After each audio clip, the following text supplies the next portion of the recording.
There's a man they call Big Daddy, a legend in these parts. He rides through the darkness, fire burning in his heart. With his words like bullets, he brings justice to the night. He's a true gangster of love, fighting for what's right. People say he's a bandit, the most wanted in the land, but they don't know the story. They don't understand. His words are pure truth, they cut through like a knife. Big Daddy's got the power to change the wrong to right.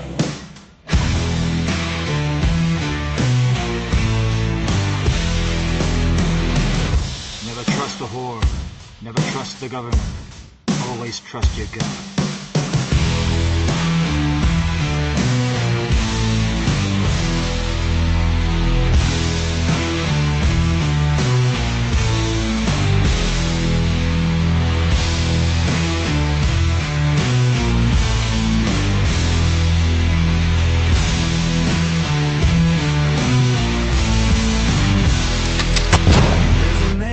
Call Big Daddy,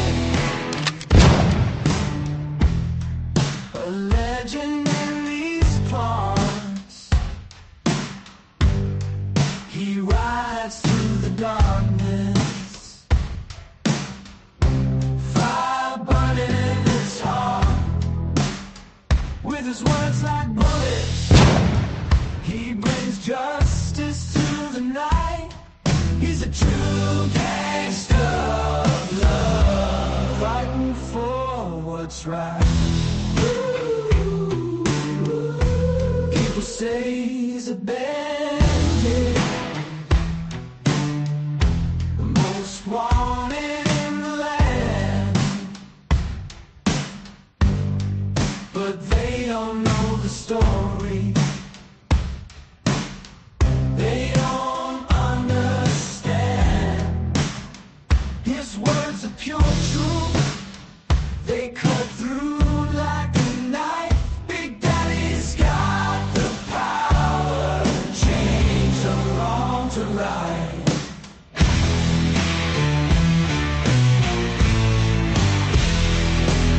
He who walks among the wise shall come to wisdom, but a man who walks among fools shall come to ruin.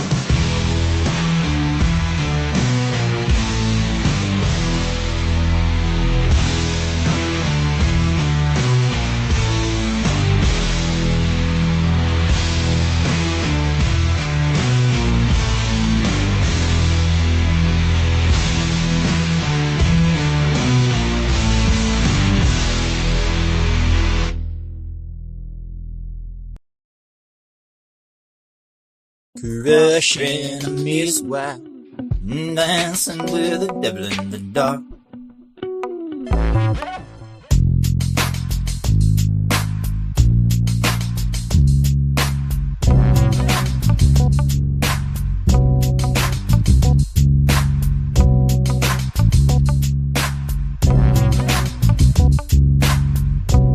Daddy never take no crap. Daddy with the big dick slap. Daddy with passing life, crushing a Miss Bride, dancing with the devil in the day, like every day and night. Tell me now, what is the place tonight? Crushing a Miss Bride, leaving my soul of pain. Crushing a Miss Bride, dancing with the devil in the rain.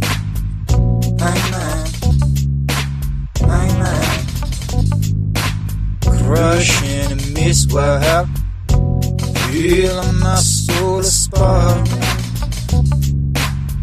Crushing a Miss White, with the devil in the dark. Daddy never take no crap.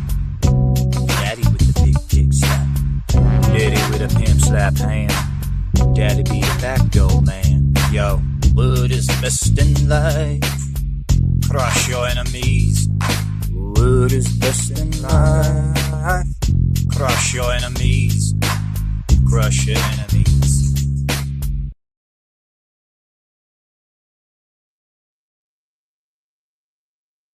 Oh, I see a man at the back, as a matter of fact. His eyes are as red as the sun.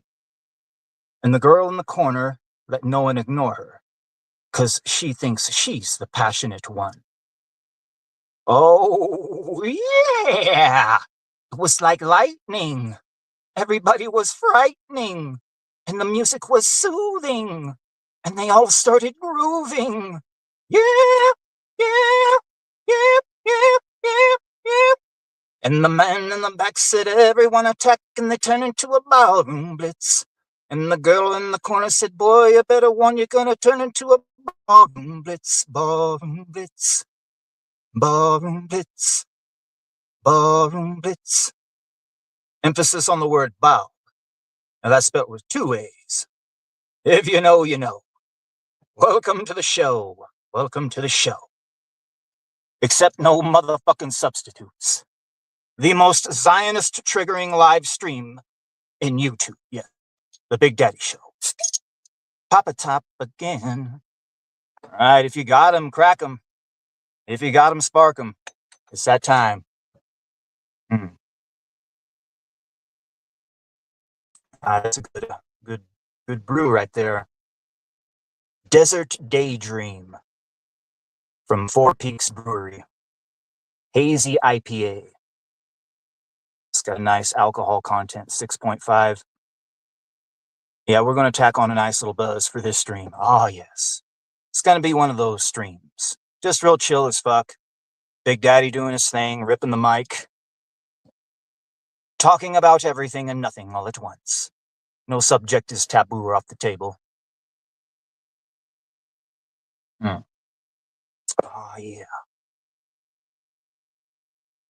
Ballroom Blitz. Ballroom Blitz.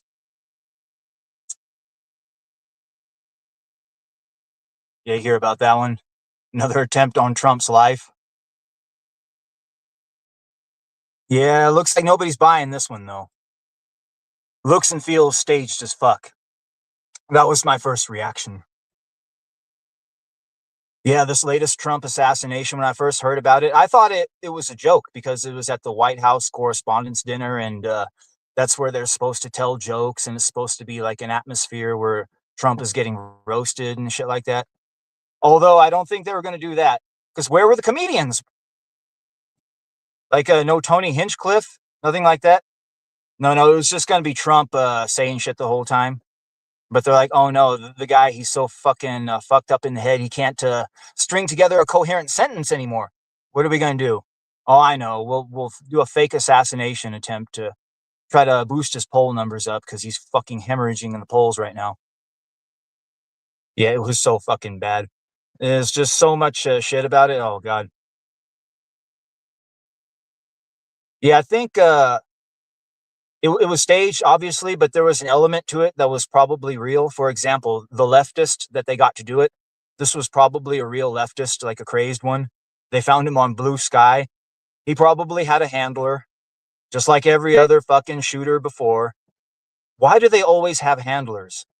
And noticed how this shooter, he wanted to kill everybody in the Trump administration except for Kash Patel. Like, why? What's so special about Kash Patel? Is he your handler? Did Kash Patel get you into that fucking place? Tell me, how the fuck did you get in there?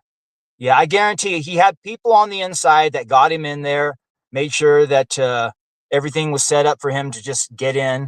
They wanted to get somebody who was dangerous, but not too dangerous, so they could, stop him at the last second, because that's what this is all about. It's just the theatrics of it. A Blue Sky leftist. Boy. Yeah. And he had a manifesto, obviously, and they had the manifesto ready, like, right off the bat.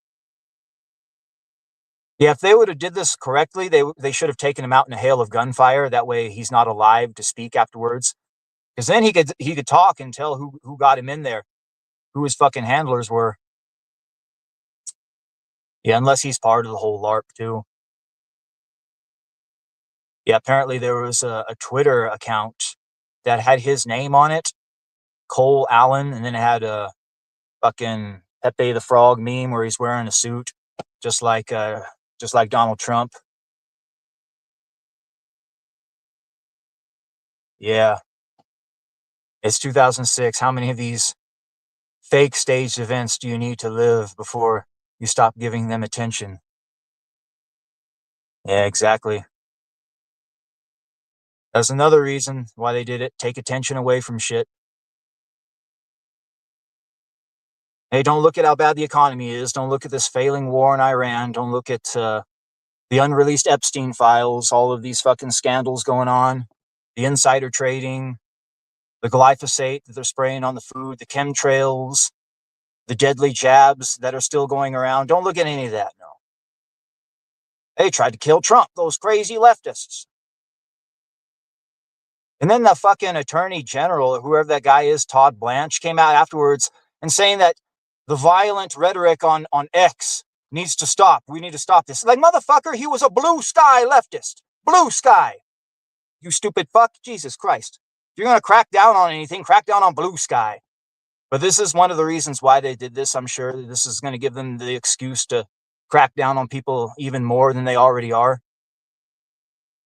Yeah, a lot of people think that, oh, America will never be like how the UK is, where people are getting arrested for memes and anti-Semitism and shit like that. Bitch, we're already there. We're already fucking there. Yeah, over in Florida, they were fucking arresting people for memes and anti-Semitism. Yeah, here recently, some fucking college girl got fucking arrested for making anti-Semitic remarks on social media. And when you look at it, it was like one of the most innocuous things I've ever seen. Like, fuck, let's hope they don't fucking listen to the Big Daddy show. Jesus Christ. I have a whole fucking team of federal agents coming after me. Yeah, there was a 19-year-old kid. He was making Instagram posts. They came and arrested him. Yeah, it's already fucking happening. It's already fucking happening. And once they institute the fucking mark of the beast surveillance super state, then it's fucking over. Yeah, I'm opting out. I'm getting off the internet at that point. Fuck it.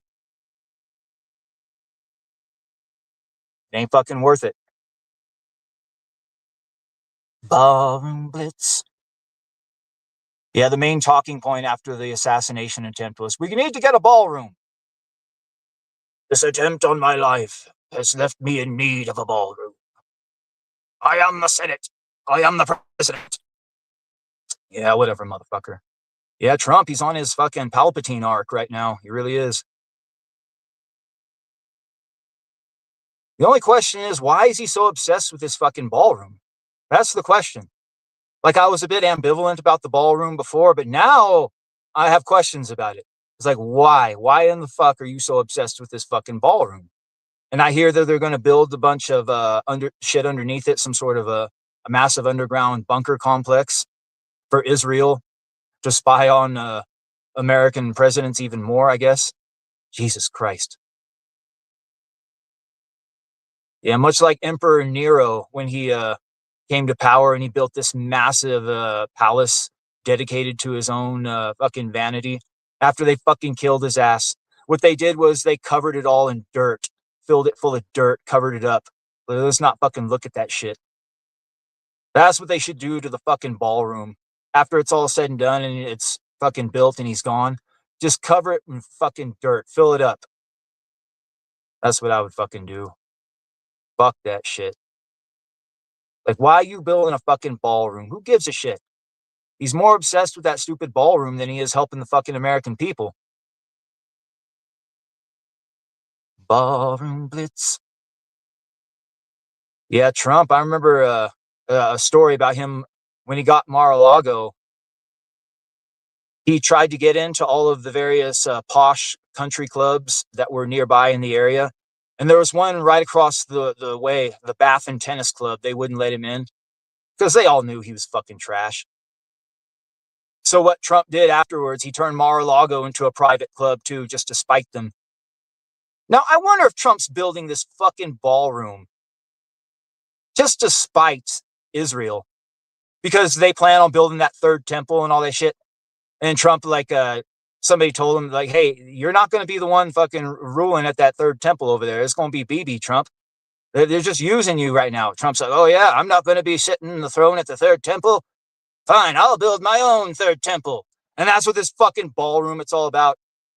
I hear that they are modeling it after after the Temple of Solomon or something fucking crazy. They even hired some fucking Jew architect to design the whole fucking thing. I wouldn't be surprised. He's that fucking petty. He is that fucking petty. He wants to build his own temple. This is my temple. The biggest, beautifulest satanic temple there ever was. Yeah, what a fucking joke. This is what we've become. A fucking meme. Yeah, he's become so unhinged. I heard that he came out of a fucking situation room. He wanted the fucking the launch codes to the nukes. He wanted to fucking launch nukes against Iran. Well, I bet Bibi was talking him into that one. Launch the nukes now. Use neutron bombs against them. Yeah, they want to use fucking neutron bombs. Neutron bombs. Those are those really nasty ones that leave the buildings intact but kill all the people. Just hits you with fucking hard microwave radiation. Just fucking like irradiates you. It all happens like that. Real nasty weapon. Wanting them to use those weapons on Iranians. Like, hell, we already fucking murdered a bunch of innocent schoolgirls. Might as well go all the way with it. Yeah, that was part of why they did that. Getting their America's hands bloody in that way. It's like a gang initiation ritual. Like killing somebody innocent, and then like that, you got the blood on your hands. Now you're in the gang. It's the same fucking idea. Like, yeah, we already bombed a fucking school full of innocent girls. Might as well start using neutron bombs. That's the fucking mindset behind it. Try to dehumanize these fucking people. Yeah. It's a good thing that they fucking kicked him out and they didn't give him the goddamn launch codes or whatever. At least somebody's got some semblance of sanity behind the scenes. It's only a matter of time till they get replaced, I bet. Yeah, boy, you talk about a disappointment. Whether it's dementia, demon possession, completely beholden to his fucking handlers, it doesn't really matter anymore. Because whoever he is, he's the exact opposite of who he once was. A lot of people put their hopes in this guy, too. They projected their own feelings onto him. They wanted the deep state to be punished. And they thought Trump was going to be their avatar of change, and he was going to punish the deep state. Like, nope, he just fucking joined them and became one of them. It kind of reminds me of Richard C. Meyer, a.k.a. ya boy Zach. He was a famous YouTube personality who fucking just had a fall from grace. He started out as a man of the people, a voice for the voiceless. All of the comics started to get woke as fuck. They started injecting left-wing politics into the comics, hardcore social justice warrior messaging. And this guy came out and he started railing against it and he started articulating it. And he was one of the common everyman type of people, and he spoke for the common man. And he became popular. And then he decided to do something about it. He stepped up to the plate and he tried to make comics that were better than the mainstream.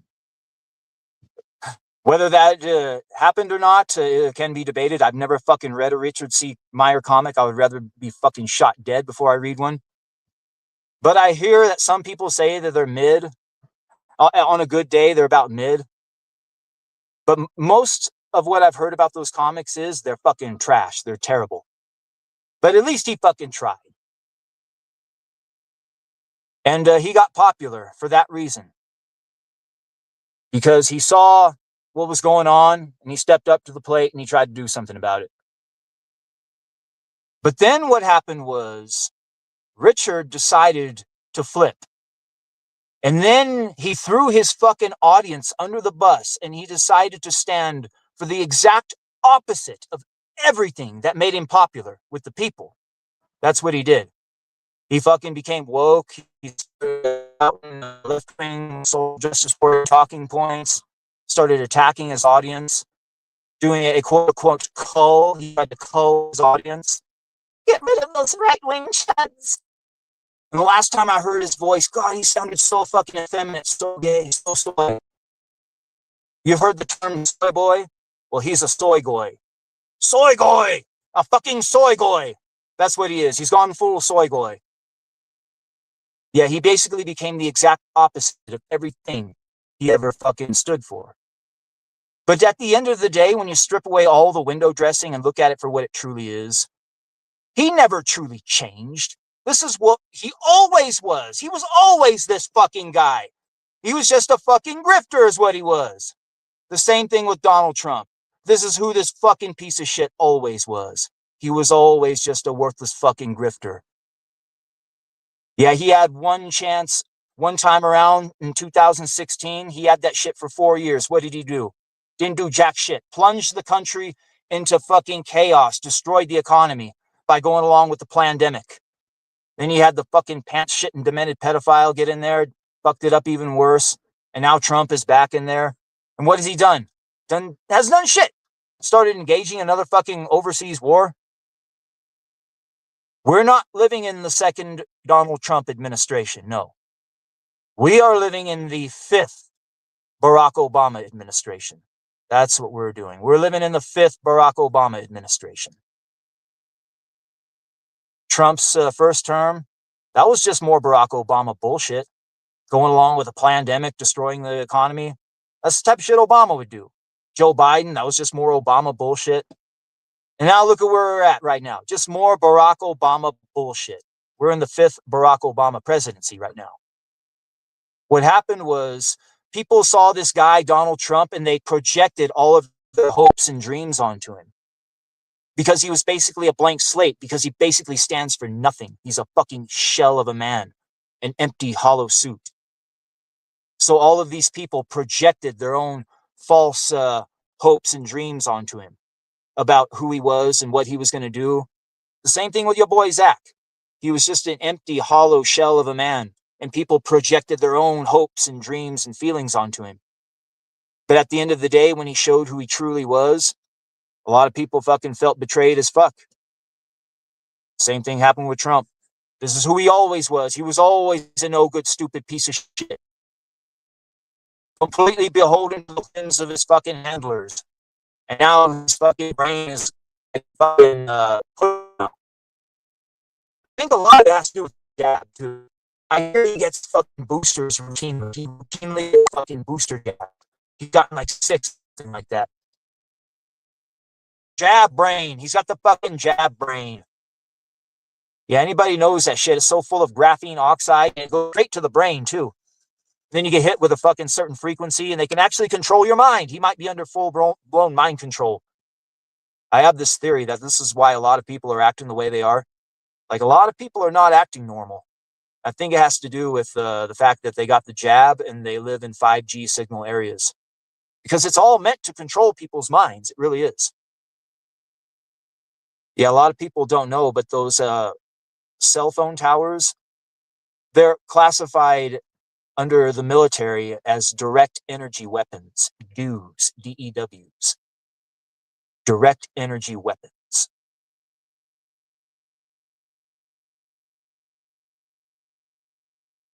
Yeah, this is not me making shit up. This is what they're called in official military papers.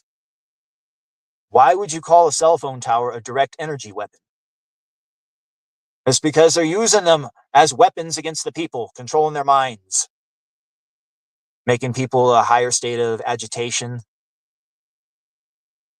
Yeah, there needs to be some sort of a study done.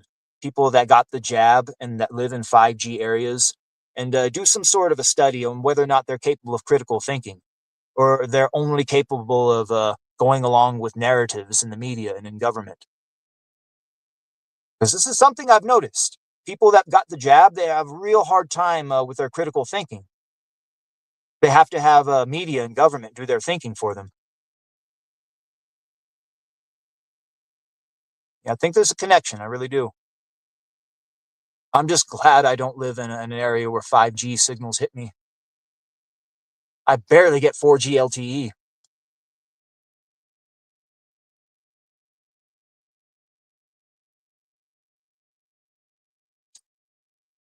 Yeah, American.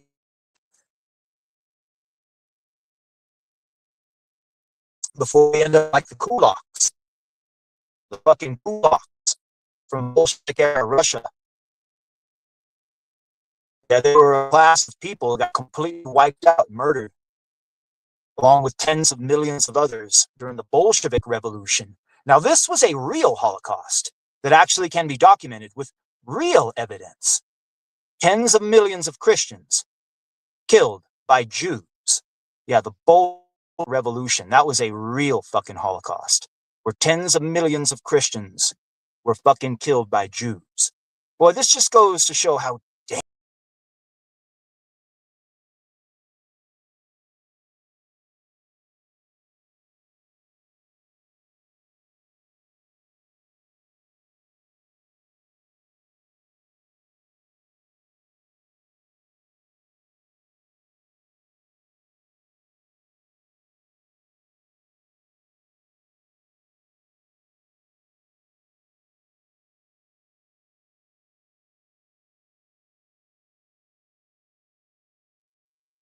well, yeah, my friend, what you gonna do? Are we back? The very second I started in on that, all of a sudden I get cut out. Well, maybe I've got Mossad listening to me right now. Yeah.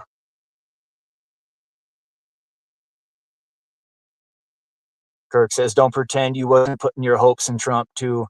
I'm not a spring chicken I've been listening to since 2020. Yeah. We all put our hopes in the motherfucker.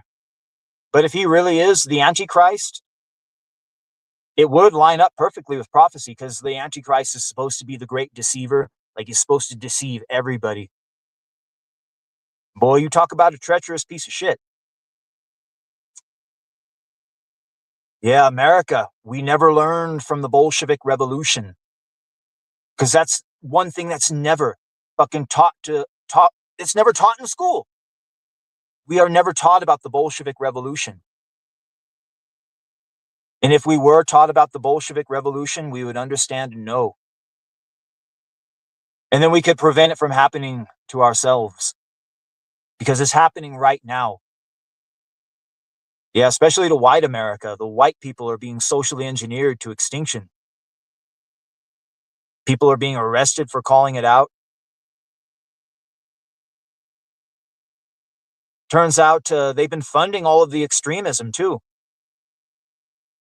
Well, I remember back in 2016, I think it was, there was this thing in Charlottesville where it was like a bunch of neo-Nazis showed up at a rally, and then they had a showdown with Antifa, ultimately resulting in somebody dying. Yeah, boy, they made a huge deal out of that, Charlottesville. Ya boy Zach himself went there. Ya boy Zach was at Charlottesville buying a Black Panther comic, apparently. Boy, that fucking calls into question a lot of who and what your boy Zach is, really.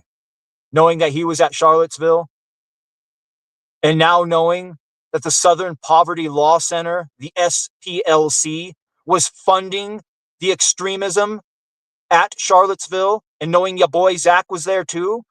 Tell me, Richard C. Meyer, how much fucking money were you getting from the Southern Poverty Law Center, you piece of fucking shit? Yeah, I wonder if I was to find out that that piece of fucking shit is working hand in hand with the federal government. Let's just say I wouldn't be in the least bit fucking surprised. Hell, he used to be part of them. Remember? He was a killer. Yeah, that's basically what Wayne is. Hell, Richard himself even says so. He's basically a contract killer. Yeah, I fucking wonder. Anybody who was around that time and saw the footage on the ground there knows what really happened. And I tried to call that out. I had this liberal friend. I tried to fucking tell him the truth about that it was a false flag set up by the government. Boy, he thought I was a stupid and didn't know what I was talking about either. No. Turns out it was. It fucking was. Yeah, it turns out every fucking white supremacist group, this, and that, they were all funded by the Southern Poverty Law Center. Well, I guess even Nick Fuentes himself. Yeah. The bottom line is, I said this a long time ago, racism isn't real. It doesn't exist. It's just something created by the media just to try to keep people divided amongst themselves. That's all that fucking shit is. They need to create it to try to create the whole environment of chaos. And it's the Hegelian dialectic. You create the problem and then you offer the solution to the problem you created. Same type of fucking shit.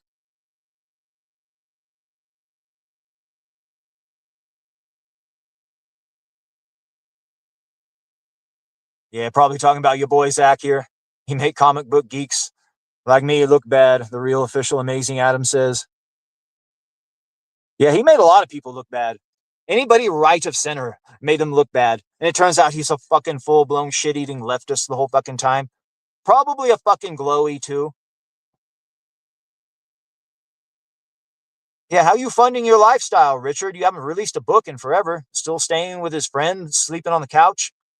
He's probably getting that SPLC money.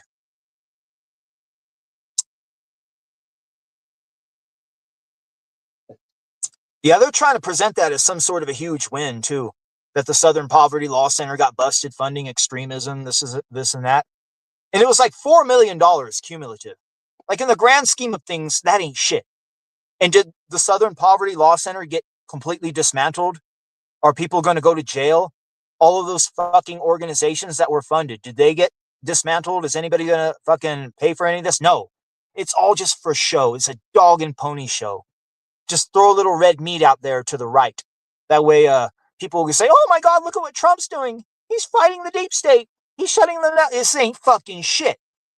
Until it's completely dismantled and all of the groups that it was funding are completely dismantled and people actually go to fucking jail for 10 years or more, this ain't fucking shit. It's just a dog and pony show.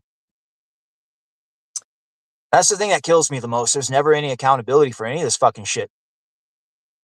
Never any fucking accountability. Like I heard Bill Gates was engineering ticks that if the tick bites a cow or a deer or any sort of living mammal, it injects that mammal with some sort of a disease, a sickness. And if that human eats that mammal, then that human gets that fucking disease. And then that human can no longer eat meat. They're permanently allergic to meat. These meat allergy ticks. And if the tick straight up just bites the human, then the human can become allergic to meat too. This is one of the nastiest fucking bioweapons that's ever been fucking conceived from the minds of men. And Bill Gates has proudly unleashed this upon the fucking American public. You have cattle ranchers finding these random boxes of ticks in their fucking fields. This is really going on. They're fucking engaging in bio-warfare against the American people, and nothing's fucking being done about it. Trump was our last chance to fucking stop this shit, and it's never going to happen now. Now all I want to do is see the left come to power and then just impeach him, throw him in jail, punish his family, everyone. Like, I know we're never going to see justice for the Epstein files, justice for any of these fucking Jew pedophiles, nothing like this. But maybe, just maybe, we'll see justice for that treacherous piece of fucking shit Trump, throwing the American people under the bus the way he did. Democrats coming to power and fucking just taking him out. Yeah, I hope so. This is the only thing I'm looking forward to now. Just burn it down as fast as possible. Accelerationism. Yeah, the Republicans, it's going to be a slow burn. With the Democrats, it's a much, much faster burn. Burn as fast as possible. Maybe, just maybe, some phoenix will rise from the ashes. That's the only thing I hope for at this point. If they're trying to make people allergic to meat, now they're doing this for several reasons. Now, one of the main reasons is, well, to properly explain this, I'll explain a story about feudal Japan. Feudal Japan, the emperor passed an edict that no peasants are allowed to eat meat. meat is completely forbidden from being eaten. And the emperor decided to do this. Well, the official reason was for Buddhism, like whatever, like you must not harm a living animal, and it was all about Buddhism, whatever. That was the official reason that they gave to the people. But the real reason is they knew that a man that was capable of eating meat, hunting his own meat, hunting boar, hunting deer, that is an independent man. But a man who is dependent on rice, he has to work together with a collective of people to grow that rice. And it makes him much more controllable. And that's what it was all about. It's all about control. You could control the population much more tighter if you restrict the meat usage. And by doing this, they made the average size of the Japanese shrink like several inches. They were several inches taller than a European or an American. And when Commodore Matthew Perry came with his ships back in the 1800s and forced Japan to open its fucking doors to trade, and the Americans came on shore, and Japan had closed its doors for fucking hundreds of years at this point. And this was the first time they had seen Americans, and they saw how big and tall they were. These big old red-boned meat-eating Americans. They fucking ate meat. So what happened was the Meiji Restoration happened. And part of the Meiji Restoration was they forbade and they also allowed people to eat meat again. Meat was allowed to be eaten again. And then in one or two generations, the average size of the Japanese started growing again. They started fucking growing. Yeah, by not eating meat, by having a whole culture of not eating meat, it made them small, diminutive, and easy to control. And that's ultimately what this fucking shit is about. Trying to meat out of the supply, make it expensive, try to make people sick when they fucking eat it. They want a class of people that's more dependent upon the government. That's what this is ultimately all about. Some real sick fucking evil shit.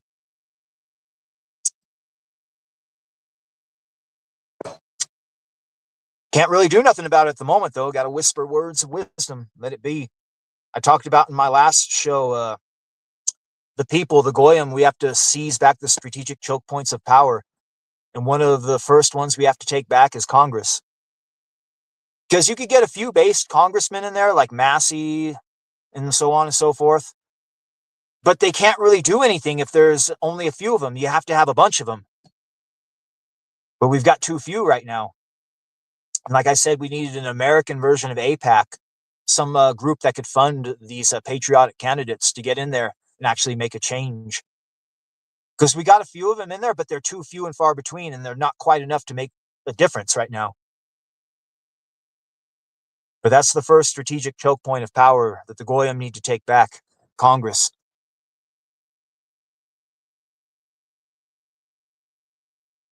Yeah, I heard David Wilcock died. Anybody remember David Wilcock? He was most famous from Ancient Aliens. He had the blonde hair, the big old giant forehead. He kind of talks like this. He was supposed to be the reincarnation of Edgar Casey.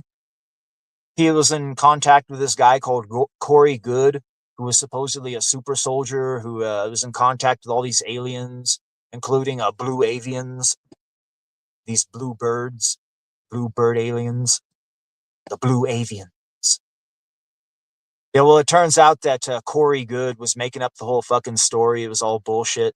He even testified before Congress. He was a comic book grifter, a fucking comic book grifter. The story he made up, he tried to sell in comic book form. I don't even think he ever released the comic book. He'd be perfect for Comicsgate. Yeah, Corey Good. That's about the type of level.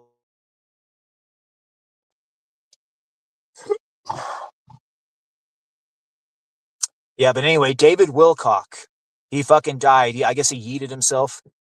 And it was all because of Corey Good. He got mixed up with that fucking grifter, Corey Good, and it killed his reputation. He was making a lot of money with the Gaia Network. He fucking left the Gaia Network, started doing his own thing.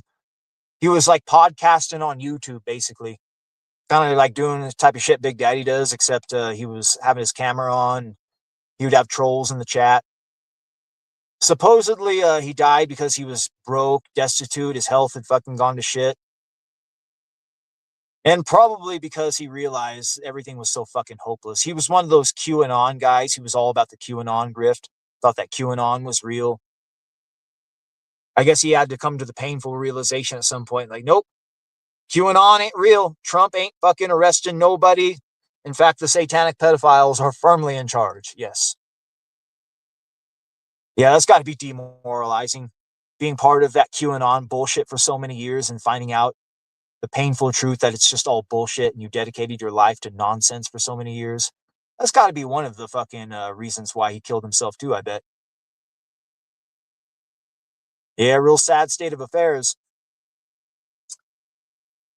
Yeah, bad part is a lot of the stuff he talked about was dialed in and on the level, but a lot of it was bullshit too, because like I said, he attached himself to that fucking Corey Good guy.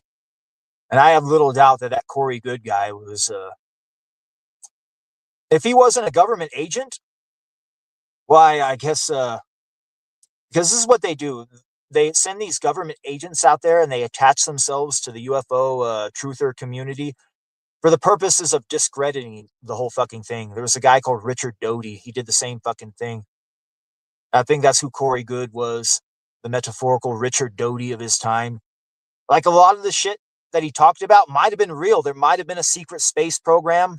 In fact, I have little doubt that there is, and all that fucking shit. But by coming out there and attaching yourself to it and then saying that it was all lies, it discredits it, is what it does. And I think it was done on purpose.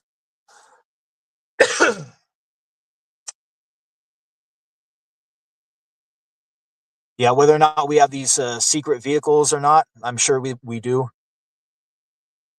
The vehicles that are going to be for regular people, cars, past the year 2026, I guess they're going to be Orwellian as fuck. Like Congress just recently voted, and they all voted for it too. Anna Paulina, she's one of those based Congresswoman people. She said, yeah, she voted against it, but none of her constituents could get along or go along enough to vote against it. And what it does is every vehicle after 2026, they're going to be quote unquote smart vehicles. And they're going to basically analyze everything about you, every biometric there is, all the way down to look at your fucking pupils. And if the vehicle deems that you're in an agitated state, it won't even fucking start for you. Like, oh, I'm sorry, you look like you might be fucked up right now. And we ain't gonna let you fucking start the vehicle. Yeah, it's got kill switches in there. The fucking kill switch in the vehicle. It's like, Jesus fucking Christ. I'm just glad I have an old vehicle. I need to fix it up. It's fucking fucked up right now. Well, it needs some front end suspension work done. My roads are really, really rough out here, and driving them so many years, it fucks up the suspension. I gotta fucking get that shit fixed. But yeah, the one good thing about it doesn't have a bunch of fucking cameras in it. Yeah, these new vehicles are gonna have cameras in it, all sorts of fucking shit. Yeah, it's like Kirk says, they pass laws all the time. Remember Real ID after May 2025, cannot fly without one. Shit, I still fly. Yeah, I forgot about the Real ID shit. Yeah, if you get a passport, I guess you don't have to get one too. But yeah, they're setting the stage for the Mark of the Beast surveillance superstate. They really are. AI is going to be fucking controlling, running everything. It's all going to go through Palantir. Fucking Palantir. Like, did you really have to name your company after that fucking evil thing from the Lord of the Rings? Really? One ring to rule them all. One ring to fight them. One ring to bring them all. And in the darkness, bind them.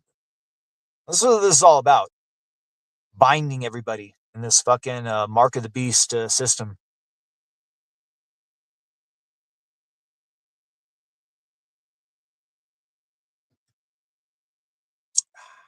That's a good beer. Yeah, Kirk's right. If you just do not comply, it hurts them more than us. Yeah, it's just like with that coof bullshit, the pandemic. If everybody would have just not complied, what could they do? Arrest every fucking American citizen? It would have been impossible. You take one arrow, you could break that arrow over your knee. But if you take a bundle of arrows, you can't fucking do that. It's hard to break. All the people got to stand together. They all got to say, no, we're not going to fucking go along with this shit. We know what you fuckers are doing and we're not going to go along with it. All the fucking bullshit. Another pandemic if they do it, another war, a fake alien invasion, whatever fucking bullshit they try, just don't fucking go along with it. A fake fucking assassination attempt.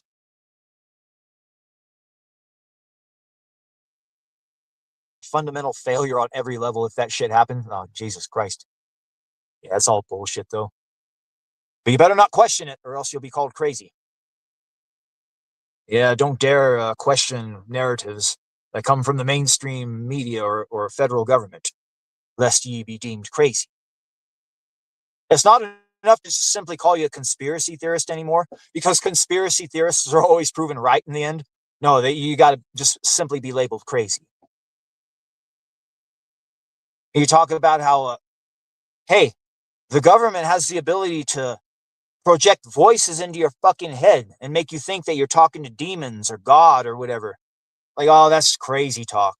Not even conspiracy theory. No, you're just crazy. No, but that shit is real. V2K technology, voice to skull technology. The government does have the ability to project voices into people's heads. They really do.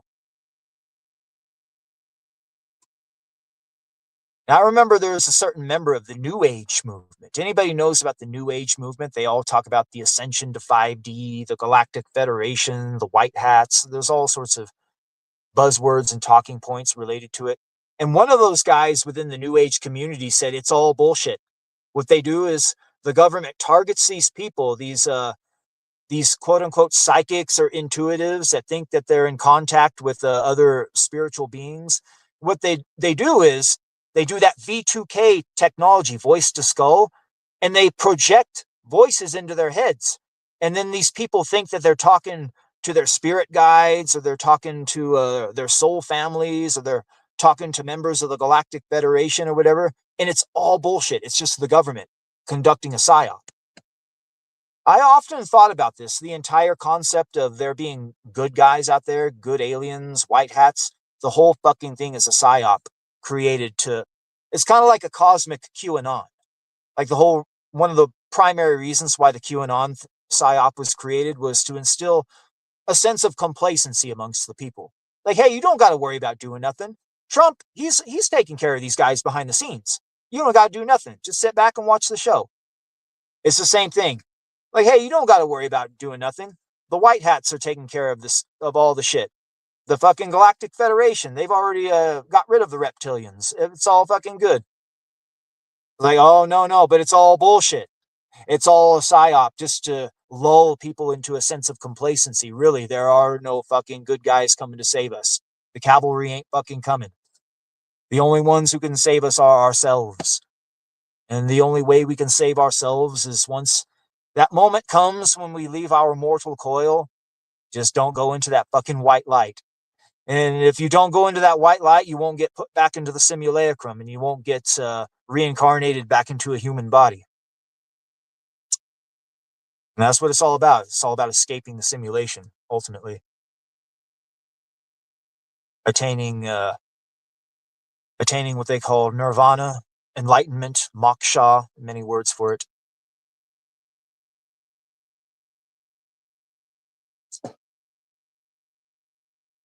Yeah, they're doing everything in their power to poison us. Putting that glyphosate on the fucking food. And now Congress is set to give Monsanto, Bayer full fucking immunity. Like if people catch cancer later on from that shit, like, nope, you can't sue. Boy, that's what they did with the children's jabs back in the 1980s. It was 1986. They passed a fucking law. This was during the Reagan administration. Boy, Ronald Reagan did so much fucking damage. He did so much damage to this country on so many levels. And I mean, not just the family courts, all that shit, but by stripping Big Pharma of any semblance of liability, after 1986, the autism rate, boom, doubled. It doubled. And now like 1 in every fucking 30 kids born is autistic now. And it's all because of the jab. They're fucking just pumping them full of chemicals right out the fucking womb. And it's all been proven time and time again. Like parents that allow their kids to get the fucking jab, you fucking need your kids taken away. Like how? In the face of all of the fucking evidence, how could you fucking still allow that shit? Jesus Christ. Yeah. They're fucking poisoning the air with the chemtrails, aluminum, barium, strontium. Yeah, if I was a congressman, I would introduce a fucking act, the Poison Free America Act, to get aluminum out of everything. That powderized metal, aluminum, barium, strontium, get that shit out of everything. That includes the chemtrails. Yeah, I mean, if you look at almost every fucking product there is, you'll be surprised how much fucking aluminum you'll find in there. Look, it's a deodorant. There's aluminum in it. Like, why in the fuck is there aluminum in deodorant? Something that's toxic to plants, fish, and mammals. And then people use that deodorant and they get skin tags and shit like that. Like, they wonder what the fuck's going on. It's the deodorant. That's what's doing it. Stop using it. Or stop using the ones with aluminum in it, at least. There are more holistic forms of deodorant to use, not the aluminum-based ones. They put aluminum in fucking baking powder. Like, they put that fucking shit in so much fucking shit. And it's like, why? Why in the fuck are you putting aluminum in this shit? Yeah, there needs to be laws passed. You look at the certain food things that have the little circled U or the little K on it, you're not going to find aluminum in that shit. You fucking won't. Yeah, but hey, Trump has legalized weed and shrooms, I guess. Well, he hasn't fully legalized weed. I guess he busted it down from class 1 drug to class 3 drug. And Joe Rogan texted him something about shrooms, and now he's legalized shrooms on some sort of level. Yeah, we don't get any deep state arrests. Israel still controls our government, but hey, weed and shrooms, right? And we don't even know to what level this is even legalized either. Yeah, weed should have never been legalized on any level. It should have just stayed medical. Yeah, we saw what happened after weed became legal. Who controls the weed market? It's the fucking cartel. That in China. China and the fucking Mexican cartels control the bulk of the fucking legal weed trade now. That's what happened when they fucking decided to legalize that shit. You go into California or any place on the East Coast where a lot of this weed is grown. On California, completely cartel controlled. East Coast, completely controlled by China. Yeah, what a fucking joke. Yeah, I hear Wells Fargo has patented a thing called smart dust. Smart dust. You walk into one of their banks and you breathe in the smart dust and it takes all of your biometric data, like all your DNA, your fucking facial scan, your fucking iris, your just the whole fucking nine. And it decides, hey, okay, this guy matches with his bank records. Let him have the access to it. Like, I ain't gonna. This is the reason why I don't have a fucking bank account and never will for shit like that. First of all, if you have a bank account, you can have your bank account taken away at any moment by the government. Basically, you say something that they don't like, oh shit, we're taking that. You walk into a bank, you breathe in fucking smart dust. Who knows what sort of long-term health fucking ramifications that might do. Yeah, I ain't fucking stepping foot in a bank anymore now, knowing that shit. Yeah, I heard some whistleblower fucking back in 2005 talk about how they plan to have this sort of kind of like a jab, but in aerosolized form. So you walk into a supermarket and you just breathe the air in the supermarket, and like that, you've taken the jab. Except you don't take it in needle form. No, you breathe it in, and like that, it's inside of you. Yeah, they have that fucking tech. Like, he talked about that in 2005. That was almost 20 years ago. Yeah, I guarantee you they've perfected it. Yeah, the only way to escape the mark of the beast system, you got to fucking basically live off grid. Do what Big Daddy does. Shit. The only way to stay free of their fucking poison and influence. Even then, sometimes I look at the sky and I see the fucking chemtrails, like, you bastards, you evil bastards. I wish I had a real high-powered laser rifle. I could just point up there and take out their fucking planes. What can you do? Yeah, that fucking jab. They're doing tests on men, testing their sperm, and they're finding out that the sperm is being replaced by spike protein. Yep, these men that took the jab, they're starting to become sterile. They can't fucking father children. So if you're a woman and you want to fucking have a child, you need to look for an unvaxxed man. You need that alpha seed. Yeah, the future belongs to the purebloods. It really does. Yeah, I need to look into it, see how much unvaxxed seed goes for. I guess I'll sell that shit. $10,000 a load, baby. There you go. That's how I get back on my feet, back on top again. Date, bow, bow. Skeet, skeet. Bow, bow. Bow, bow. Fuck, we're almost the halfway mark. You know what? I think might play a song or two, take a little break, and then come back, rip them a little bit more. I think that's what we might do. Yes. All right, guys. Enjoy the tunes. We'll be back in a few minutes. Enjoy. All in all, we're all just some bricks in the wall. All in all, we're all just some bricks in the wall. All in all, you're just another brick in the wall. We don't need no education. We don't need no forced control. No more grooming in the classroom. Teachers, leave those kids alone. Hey, teachers, leave those kids alone. All in all, you're all just some bricks in the wall. All in all, you're just another brick in the wall. All in all, you're all just some bricks in the wall. All in all, you're just another brick in the wall. I don't need no arms around me. Got no strings that hold me down. Upon the wall I see the writing. Ain't nobody to calm me down.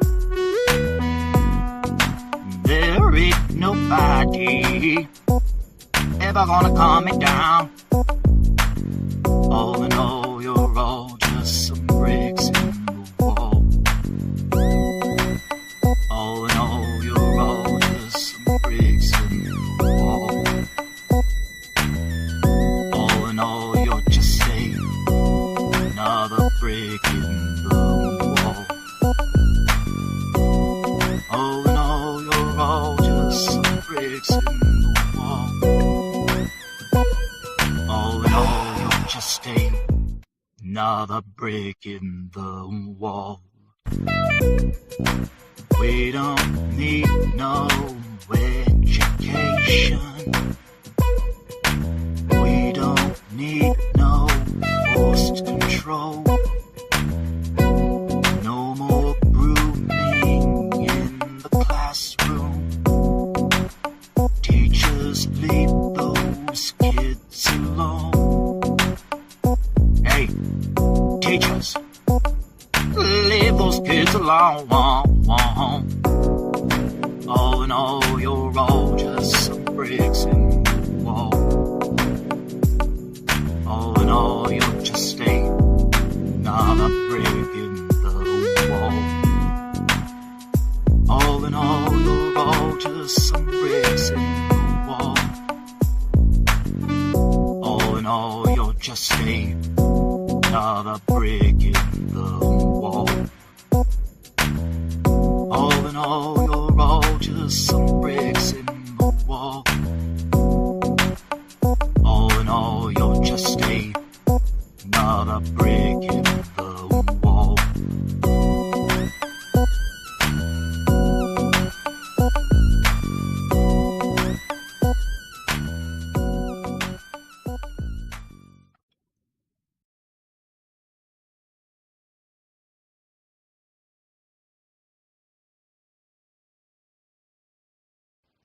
But you know it starts when you're always shamed into doing what they say, even though you know it don't feel right in your heart, your soul, and mind.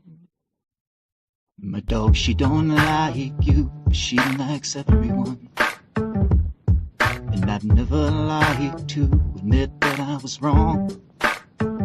I've been so caught up in my work, could not see what's going on. But now I know I'm better off sleeping on my own.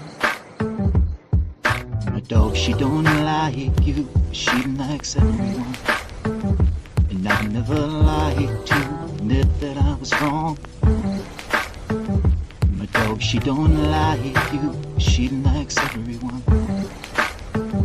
And I never liked to admit that I was wrong.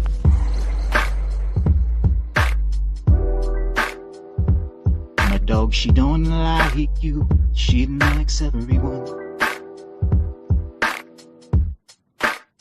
'Cause if you like the way you look that much, oh honey, you should go and love yourself. And if you like the way it feels alone, oh baby, you can go and touch yourself. And if you think that I'm still holding on to something, you can go and fuck yourself. Bitch, you can just fuck yourself. Bitch, you can just fuck yourself. You can go and fuck yourself. My dog, she don't like you, she likes everyone. My dog, she don't like you, she likes everyone. And I never liked to admit that I was wrong. I've been so caught up in my work, could not see what's going on.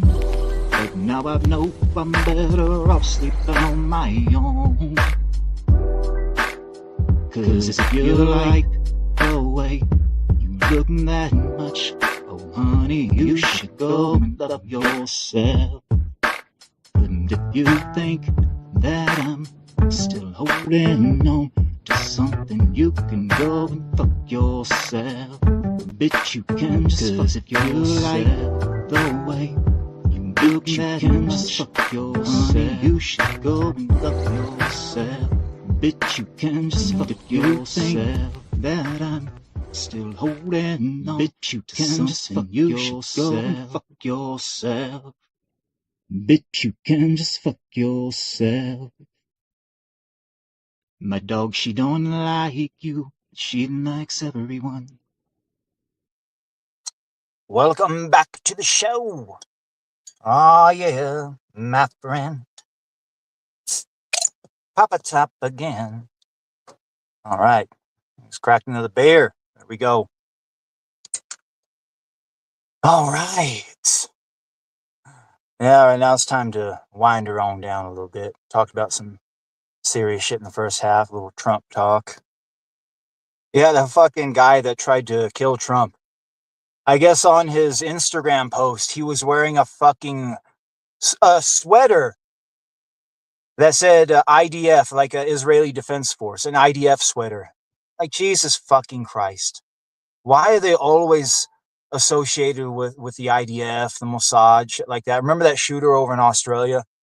Guy was a fucking former IDF agent. Jesus fucking Christ.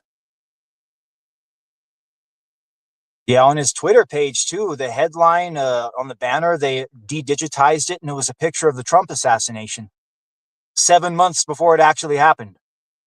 Like, do we got some time travel going on, or did somebody in the Department of Justice or the military have some sort of backdoor into Twitter? And right after it happened, they just simply uploaded the fucking account after the fact. It was an account that nobody was following, nobody knew about too. Yeah, either way. A lot of questions that will probably never be answered. Yeah, a lot of people don't care though. Yeah, I think that's part of it too. Just blitz people with so much fucking shit that they just simply don't care anymore. And they'll just tune out, start tuning into more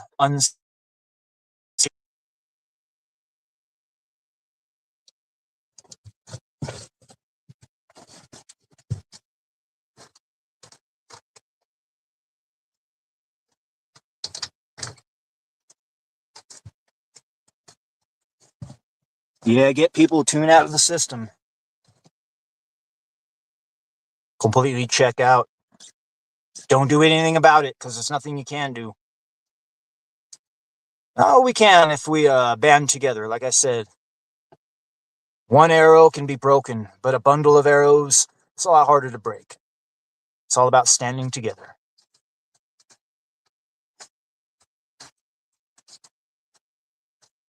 Yeah, I heard this guy called Chud the Builder is starting to go viral out there, making a name for himself.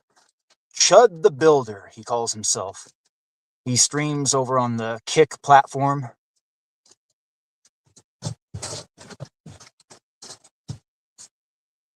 But I guess he got kicked off of Kick recently. Pun intended. His main shtick is he walks around and calls people ninjas to their face. Look at this fucking ninja chimping out. And a lot of times when you call a black person a ninja face, well, they chimp out. They chimp the fuck out. So obviously you can get a lot of content from that kind of shit. And this name for himself doing that kind of content. Walking around, encountering black people and calling them ninjas and then seeing what their reaction is. Yeah, somebody here recently made a challenge. One of these other streamers offered him $10,000 if he is to walk through one of the most violent neighborhoods, black neighborhoods in the country doing that shit. And if he can make it through the neighborhood alive, it'll be interesting to see if old Chud the Builder takes him up on that offer. $10,000 is a lot of money. What I would do is go there beforehand and cut a deal with one of the local gangs and say, hey, they want to fucking pay me $10,000 if I could make it through this fucking neighborhood alive, calling you fuckers ninjas. Here's what you're going to do. You all going to gather around me like a pack of ninjas and you're going to chimp out and you're going to do your thing. And at the end of it, I will pay you half of the $10,000. I'll give you $5,000. You can split it up amongst yourselves. How about that? And then cut a deal with them and then just fucking grift the motherfucker. But at the same time, you can't fucking make a deal with black people like that. You make the deal and they chimp out anyway and actually do attack. They actually do shoot you.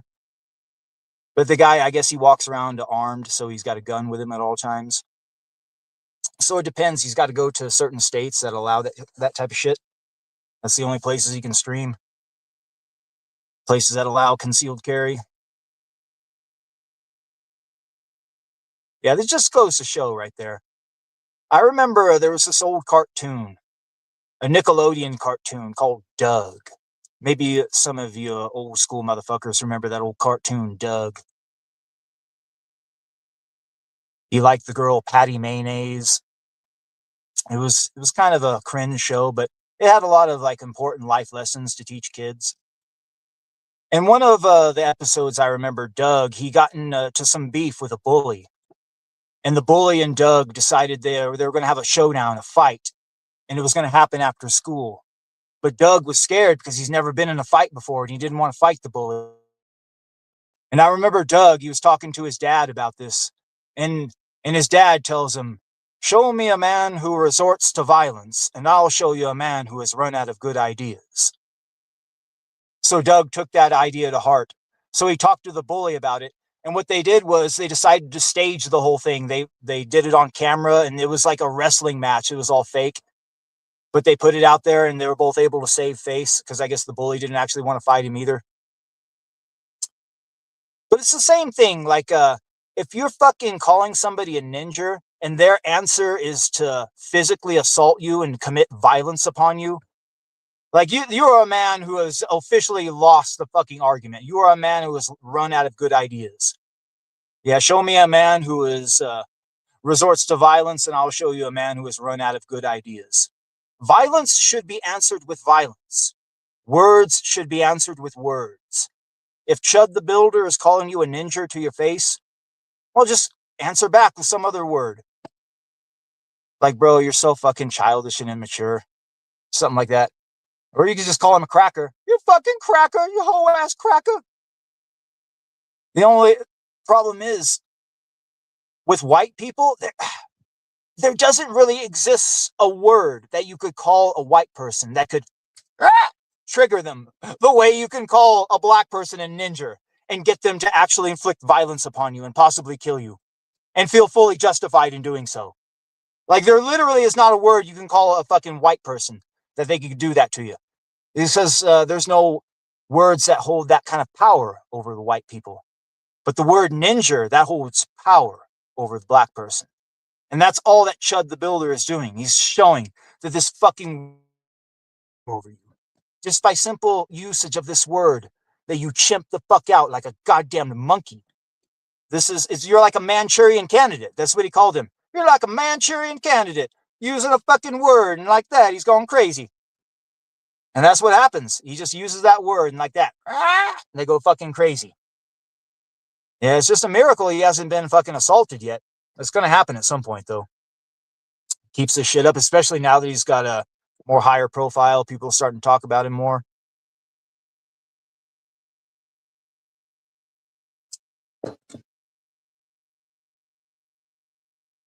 Yeah, WWE, they're having a scandal right now. Nick Khan, the fucking guy that one of the owners of the fucking company, Vince McMahon, one of the worst things he ever did, fucking relinquishing control of the company. Yeah, Nick Khan, his own daughter and her fucking husband, like, betrayed him at the end and fucking took away control. And now they just ran his company into the ground.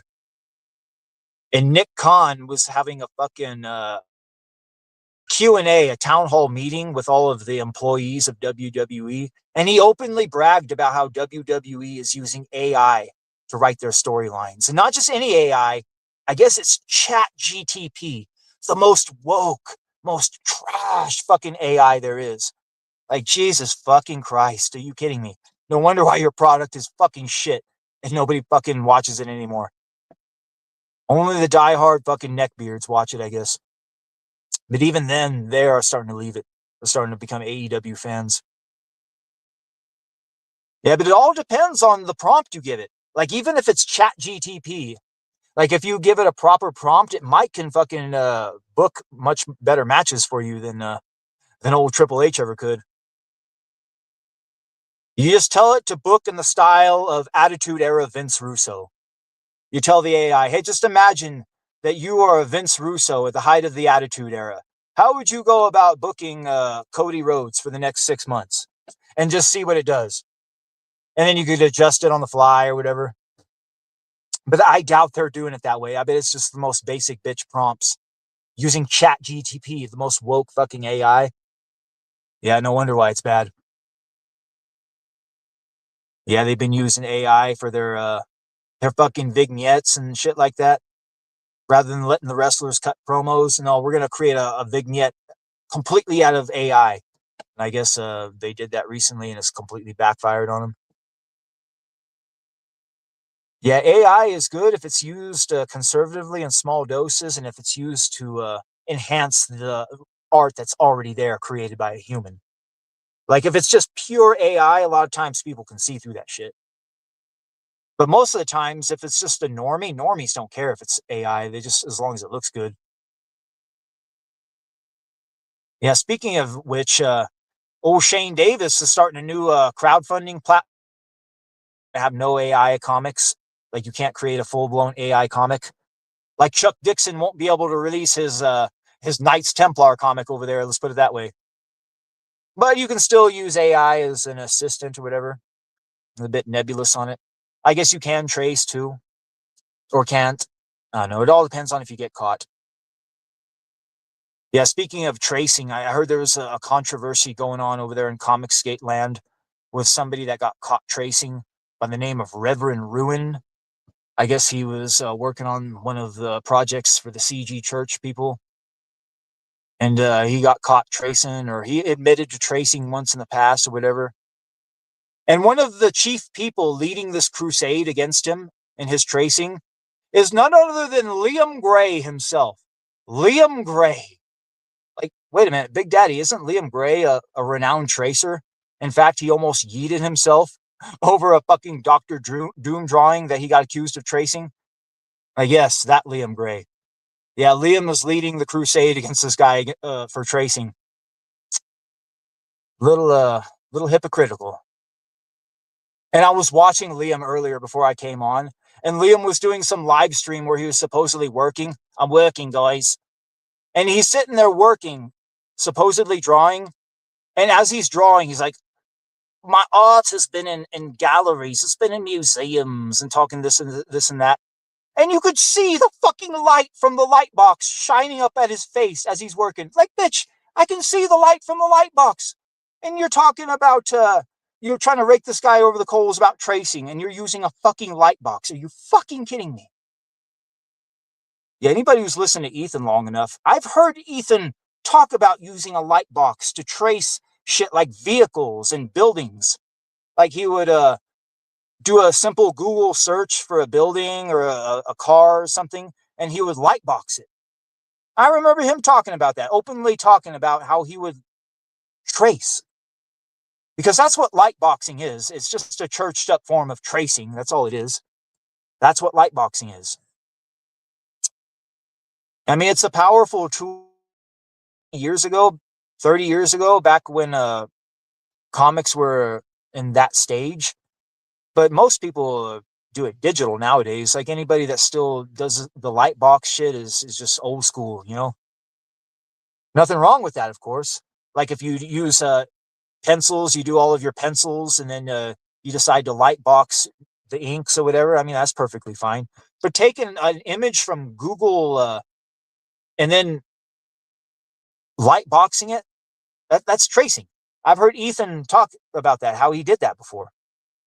I mean, anybody who's familiar with Liam Gray and his art knows he traces all the fucking time. He supposedly drew Dino King. Like, did you really, or did you outsource that fucking work from some third world somebody? He probably outsourced the work from the third world studio in Malaysia, had them sign an NDA, and then he just said that he drew it.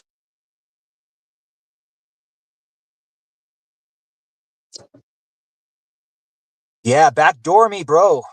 Shane Davis's new crowdfunding platform. Boy, it sounds like it's going to flop. Flop harder than this CG for the Fans Fest Indiegogo campaign. I think last time I saw it had like fucking 12, 13 fucking backers, something like that.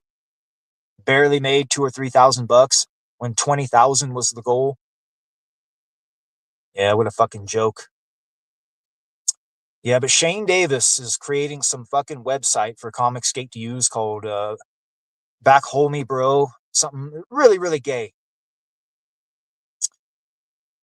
But supposedly, whenever you buy a comic from somebody on this platform, the money goes straight into their bank account. Like, well, Big Daddy, what if they don't fucking deliver the comic? How do you get the money back? Like, you don't.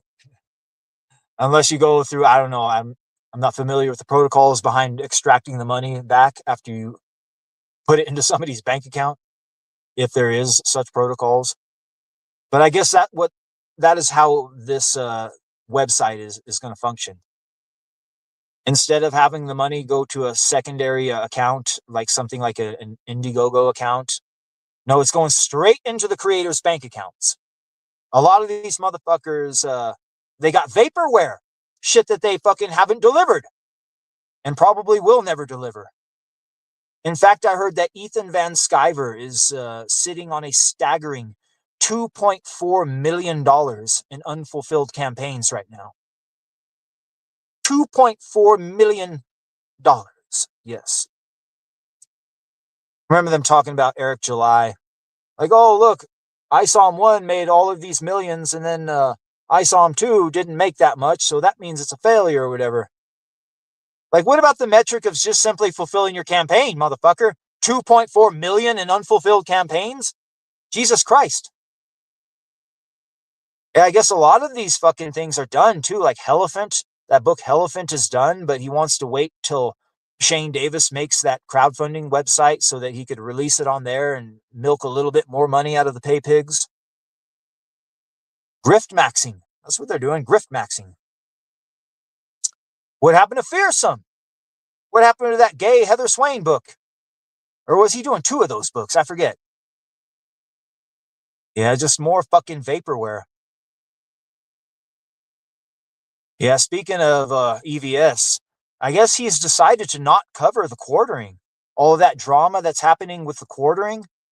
That's a lot of fucking drama too. Quartering getting exposed as the fucking as the huge fucking cuckold that he is, striking channels and shit like that. And Ethan's not even covering it, I guess.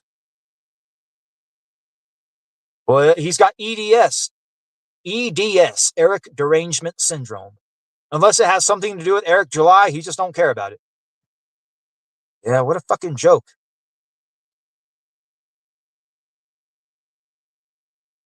Yeah, here Riley and Liam, they got beef going on. Riley's got some sort of operation against him, Operation Quicksand. Liam's threatened to shoot him. Like if Riley comes to Australia, Liam will shoot him on sight.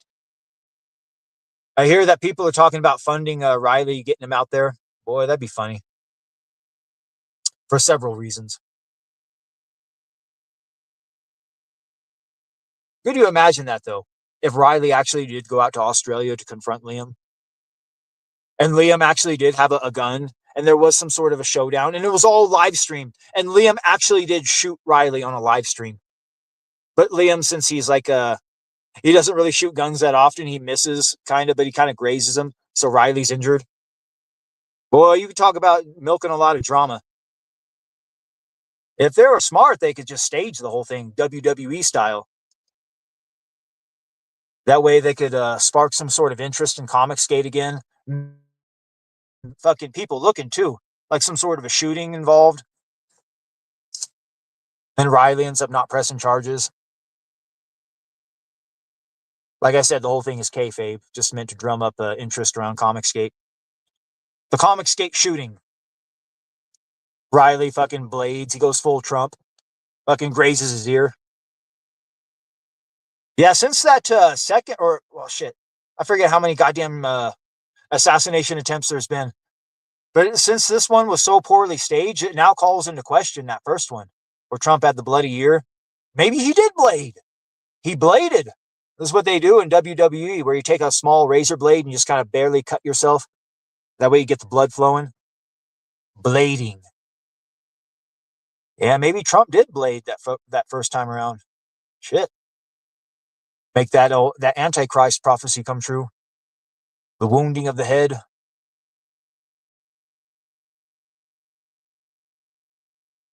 Yeah, speaking of Liam, I was watching a fucking Dark Grift stream here recently, and I think Risey was on there, and Risey said that Liam's kid said that she wanted to Minecraft herself.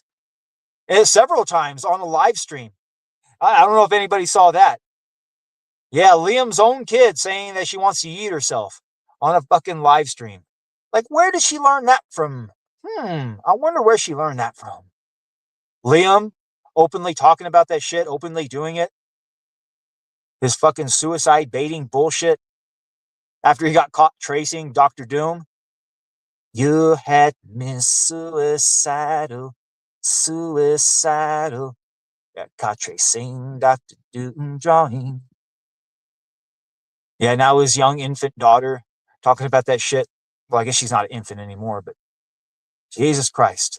This is why you don't fucking openly especially around young kids because of how impressionable they are. Fuck. Yeah, I hear he's been using the daughter and the wife in the live streams a lot, using them as human shields, basically human meat shields. Yeah, that's the last thing you want to do is use your daughter and your wife as a fucking shield against your own fucking spurgy behavior.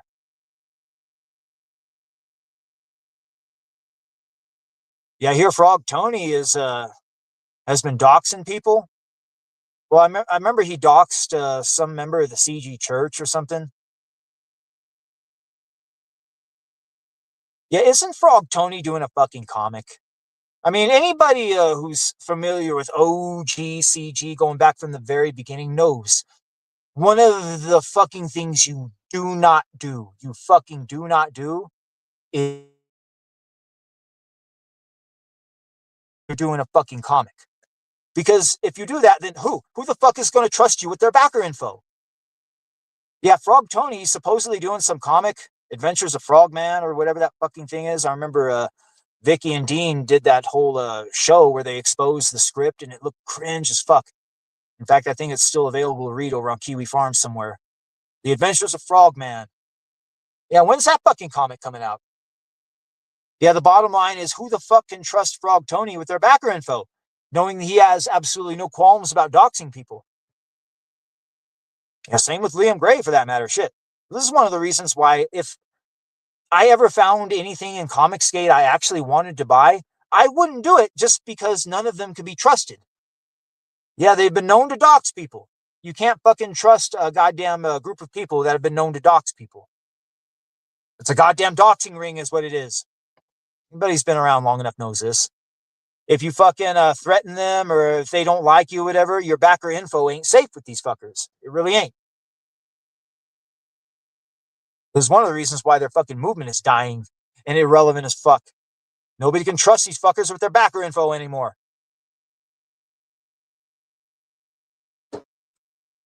Yeah, I guess Frog Tony didn't get the fucking memo because he's one of these guys late to the game. If you're doing a fucking comic, don't fucking dox people because then it proves you can't be trusted with backer info. You stupid piece of fucking shit. Yeah, I guess Eric July cut some sort of new sweetheart deal here where his books are going to be making it into mainstream outlets like Barnes and Noble and shit like that. Congratulations, Eric July is now on the level of Odie. Yeah, I remember Odie got published with Dark Horse Comics. Tomahawk Angel can now be found in places like Barnes and Noble, shit like that. So too can Eric July now. Ripaverse Comics now are available to the mainstream. Something that Comicsgate and Ethan Van Sciver will never be able to say for themselves. Yet somehow they're going to fucking spin this as some sort of an L for Eric and a W for them. They got enough delusional cultists left to actually believe it too.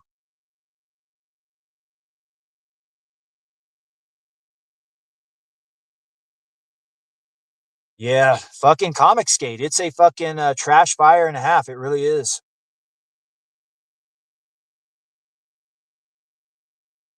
Yeah, Eric July and the Rippaverse, they defeated Comicsgate. If ever there was a war, Comicsgate has been soundly defeated. Eric July has now made it into the mainstream. Your average dipshit normie walking into a bookstore can now buy a fucking Rippaverse book. Now, this is in addition to him doing Rip Ascend and all that shit too. So it's not like Rip Ascend ain't going away or anything either. He's just expanding his business even more. Or business, as they say. Expanding my business, ho ass cracker. Yeah. Ethan Van Sciver, $2.4 million in unfulfilled campaigns right now. Eric July, cutting deals with companies, getting his fucking books in the mainstream. That's the difference between Rippaverse and Comicsgate right now. They're not even in the same league. It's like comparing the fucking NFL to the fucking Pee Wee football. It really is. They're not even in the same fucking league anymore.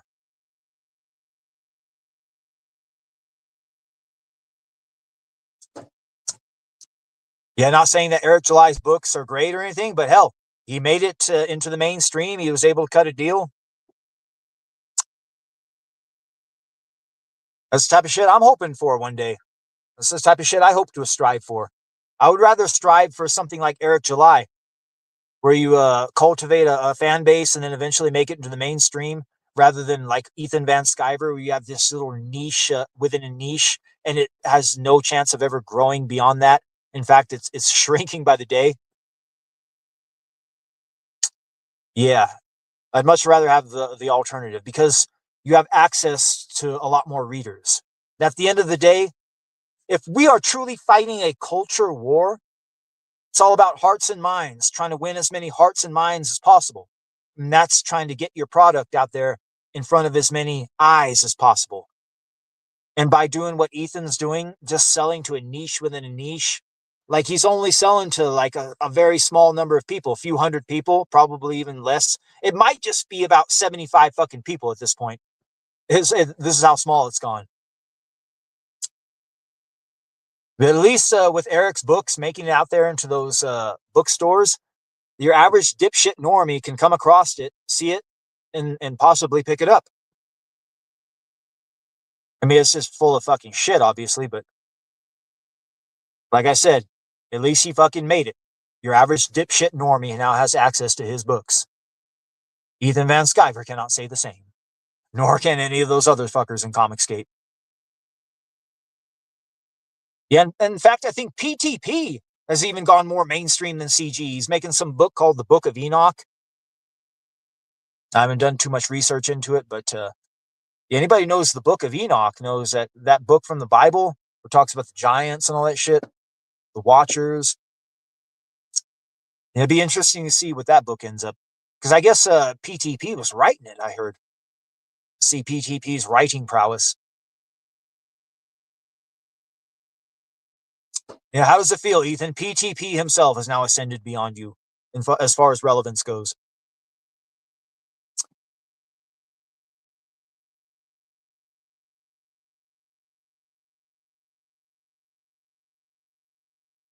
Yeah, fuck. What the hell else is going on out there in the world of CG? I can't even think. Yeah, the quartering. It's a Griftosphere adjacent, but I hear the quartering is getting ready to fucking just close up shop for good. Like his coffee business, he's fucking shutting that down. He's trying to say that AI, like because of AI, he's going to have to go find a normal job, whatever. Like, no, you fucking destroyed your business by being a huge cuck and fucking striking channels. That's the reason why your business is dying, you stupid fuck. Yeah, boy, you talk about a fall from grace. Jesus Christ. Yeah, one of the worst things he does is with his shorts. He just straight up steals content and then maybe says about 5 seconds worth of words and then just lets all of the fucking other people's content play. And then he monetizes it, makes money off of it. Yeah, I guess a lot of these YouTubers are getting demonetized. I heard Dark Grift himself got demonetized. Yeah, but it's happening across the board. Hundreds of thousands of YouTubers have all lost their monetization. And YouTube is having real nebulous reasons for why they're doing it. I think their primary reason is to try to save money. Yeah, they're just going to save money and allocate all that money to the fucking top Zio fucking Zogged fucking channels. That's what they're going to do. But Big Daddy, a lot of those channels are Zio and Zogged. Yeah, I know. But they don't have as much influence as the big ones. The Dim Fools of the world. Yeah, Dim Fool, boy, he's making a fucking ass of himself out there. Jesus Christ. Yeah, he's losing a lot of credibility, whatever semblance of credibility he might have had. A lot of these fucking influencers are.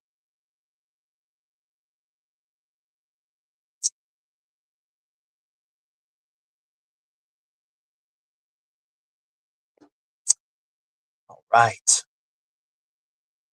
Yeah, I can't really think of anything Comicsgate related to talk about to fucking blew my load on it. Like I said, I barely fucking it's just whatever comes across my Twitter feed or whatever random shit I see in whatever random Discord servers I'm in, like that's it. But then I'll see a random like live stream or something, I'll tune in for a few minutes just to see what's going on, like I did with Liam and Dark Grift earlier. But other than that, like the thought of listening to one of these fucking live streams for several hours on end, I couldn't think of anything more torturous, really. It would be like a Malcolm McDowell in that in Clockwork Orange, where he's like fucking tied down and he's forced to have his eyes open, like like literally that would be me having to fucking listen to a goddamn Comicsgate fucking stream or watch one of them. Yeah, I would rather I'd rather do anything but that fucking shit. Let's put it that way. Yeah, so I apologize if my commentary isn't as deep as it should be, because I barely cover it. Like, it's just surface level. Like I said, whatever pops up in my Twitter feed, or whatever pops up in whatever random Discord server I'm in, or if a live stream is going on, I'll tune in for maybe 5 minutes at the most, just to kind of fucking get a feel for what's going on. Yeah, it's so fucking dead, so irrelevant. Like, I really don't understand how people can fucking listen to that shit anymore. Like the Jay Bama fans and Tom Tuttles of the world. How in the fuck can you sit through a 3 or 4 hour trash cast? It doesn't make no sense to me.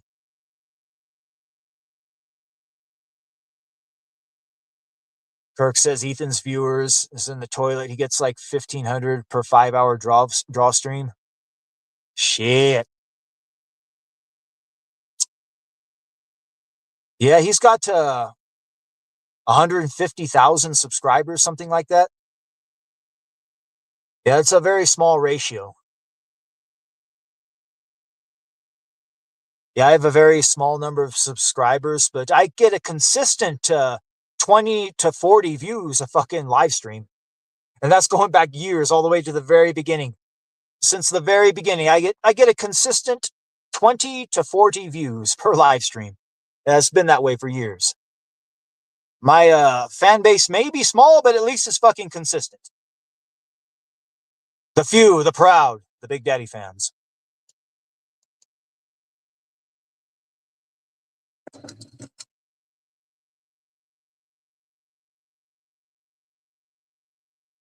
You know, I'm going to take a little bathroom break, and then we're going to come back and rip the mic a little bit more, close this shit out in style.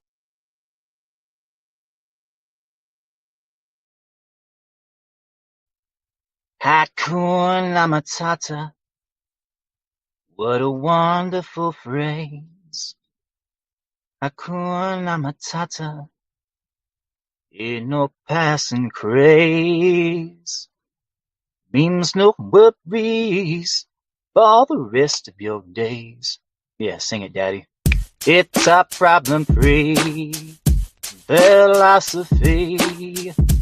Hakuna Matata. Hakuna Matata. What a wonderful phrase. Hakuna Matata. Ain't no passing craze. Means no worries for the rest of your days. It's a problem-free philosophy. Hakuna Matata. Hakuna Matata. Means no worries. Hakuna Matata. Living a life like Big Daddy's, you gotta have a little Hakuna Matata in there. So you just end up fucking strangling somebody to death.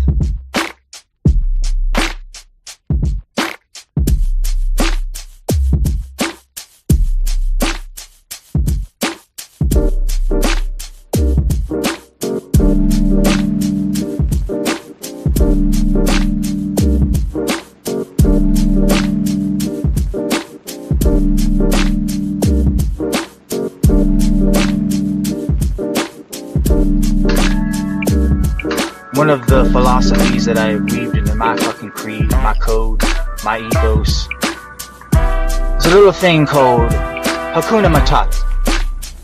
It means no worries.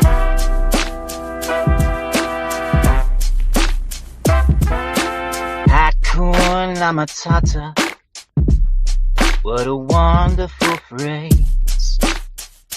Hakuna Matata. Ain't no passing craze.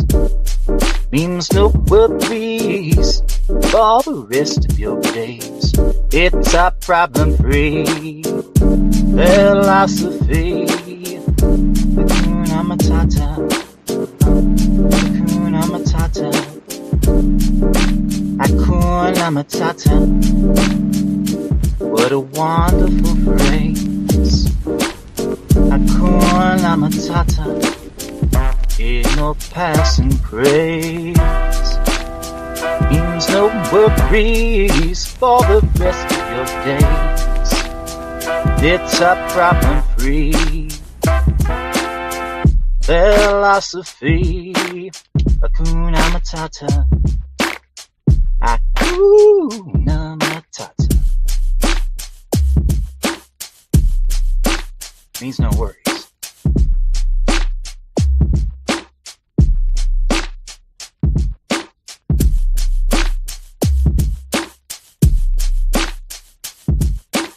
Hakuna Matata.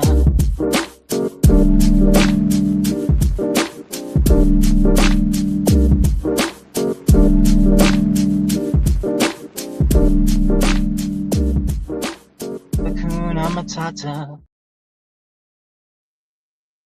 All right. And we're back, baby. Hope you're ready for the next episode. Hey, hey, hey, hey. Crushing enemies every day. All right.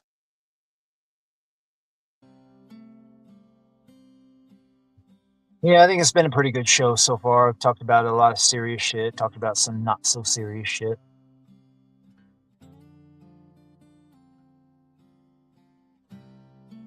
The only thing we really haven't talked about yet is some conspiracy related shit. We talked about it a little bit earlier with like direct energy weapons, chemtrails, and all that, but that's not really conspiracy because that's all been proven to be true. Yeah, remember 3i Atlas, that fucking comet that was moving through our solar system? Some have speculated it might be some sort of an alien craft. I got a 3i Atlas update. I decided to check in what was going on with 3i Atlas. And I guess it's settled in behind Jupiter. That's where it is. It's taken up a geosynchronous orbit in Jupiter, and it's hiding behind Jupiter and using Jupiter as some sort of a shield against our sun. And it's just kind of like staying there, using Jupiter as a fucking shield, hiding behind it.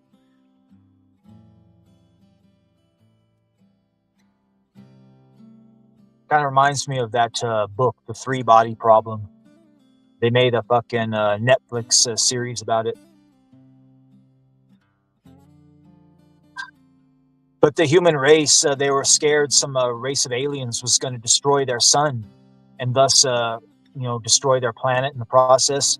So they had these space stations created, and they put them behind Jupiter to use Jupiter as a shield to prevent their planet from, or to prevent the human race from being completely annihilated.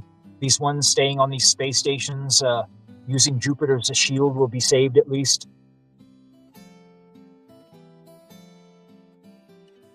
But it turns out the aliens, they took this into account. So rather than launching an attack against the sun like they normally would, they attacked reality itself and turned our three-dimensional plane into a two-dimensional plane. And thus, all of humanity had to escape the fucking area as it's becoming two-dimensional. Like as soon as like a human got hit with the wave, like their entire body we flattened out into a flat sphere. And that includes like all of their organs and like everything. Like just imagine a human body just taken apart on a fucking on the level to where you see like their fucking veins and just like their skin, their organs, like everything, like just bones pulled out and just laid out flat like a fucking a flat piece of paper basically. And that's what they did to the fucking our Milky Way system. These evil aliens launched an attack because they feared humanity.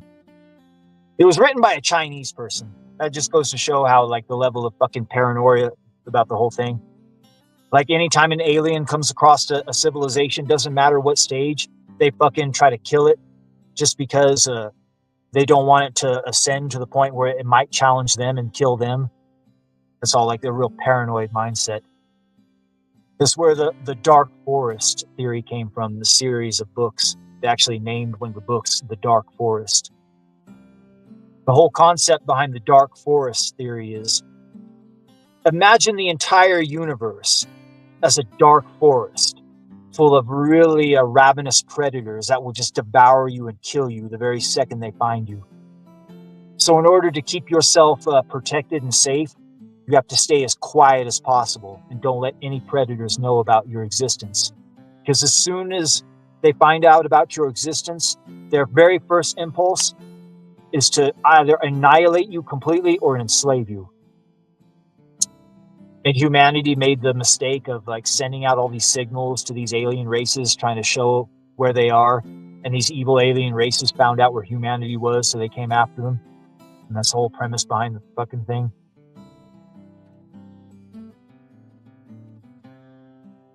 Yeah, it's all science fiction. There might be some science fact going on where an actual alien race did come here and take over. A lot of people familiar with the reptilian conspiracy knows about this one. I talked about it in my last show. Reptilian aliens coming to the planet, enslaving humanity, doing some sort of genetic modifications. There's some sort of a variation of that motif all throughout history in various different religions and whatnot.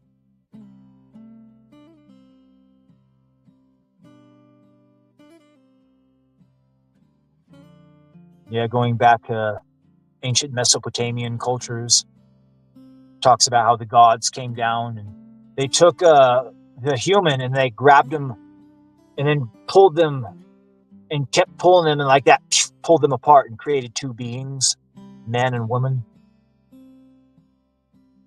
Then you have Robert Monroe, the famous founder of the Monroe Institute, talking about how a group of aliens came here and they found mankind, and what they did was they split mankind apart and created man and woman. Took what was once one being and made them two. And anybody familiar with the work of David Icke knows that he had interviewed South African mystic Credo Matoa, who passed down the story of the African creation myth that's passed down from the various shamans. And it's kind of like the same story. He talked about how a race of reptilian creatures came down to the planet called the Chitauri. And what they did was they tricked humanity and turned them into their slaves. And they also pulled them apart and created man and woman when they were once one being. Yeah, you hear a lot of tales about that.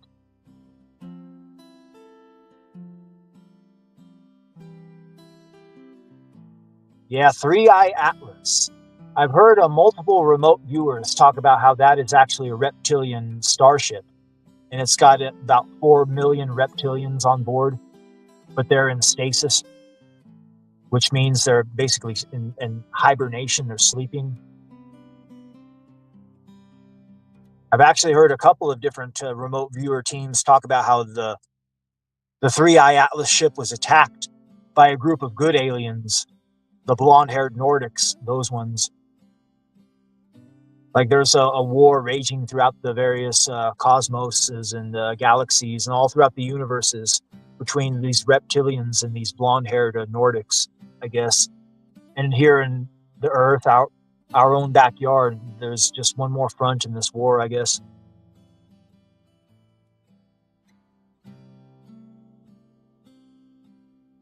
Yeah, but I heard a theory about this Three-Eye Atlas that it actually could be a massive bomb. And the reason why it's taken up an orbit behind Jupiter is that it plans to detonate and destroy Jupiter and cause a massive supernova and take out fucking everything, all of the planets, the sun, the whole fucking thing. Boy, that would be shitty. That'd be a fucking terrible way to go. Fucking Jupiter explodes and a supernova happens. Like, ah, fuck. Not like this. Not like this. Yeah, they might have that technology where they can just blast Jupiter, destroy it, and then go through a fucking wormhole, escape. Yeah, let's hope it doesn't come to that. Yeah, maybe they're waiting. If they start moving again and they come towards Earth, then maybe that fake alien invasion might not be a fake one. It might be a real one. Well, wouldn't that be something? If Earth actually did have to band together for real to take on a real threat, a fucking reptilian starship, Three Eye Atlas, it comes here. The 4 million reptilian soldiers are activated and they're sent to the Earth. Start fucking fighting the humans and shit. Boy, you talk about a good premise for a video game. Shit.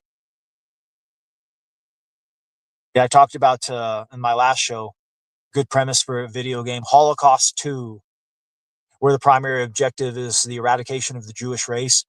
Well, anybody who's like familiar, like truly familiar with what's going on, knows that the Jews, those are just the shadows dancing on the wall.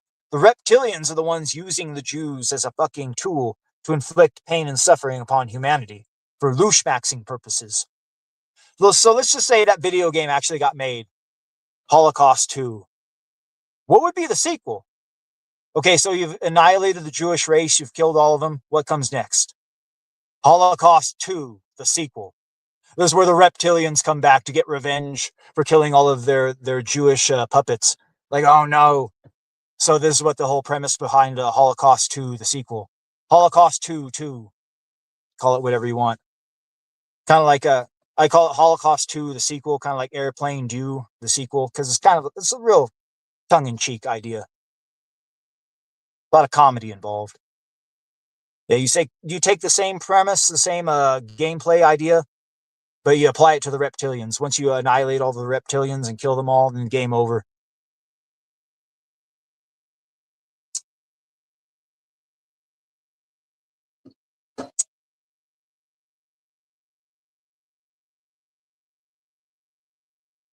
Yeah, I hear there's this new trend going on with men and women relationships. They call it the stay-at-home boyfriend phenomenon. Now, I've talked about this before.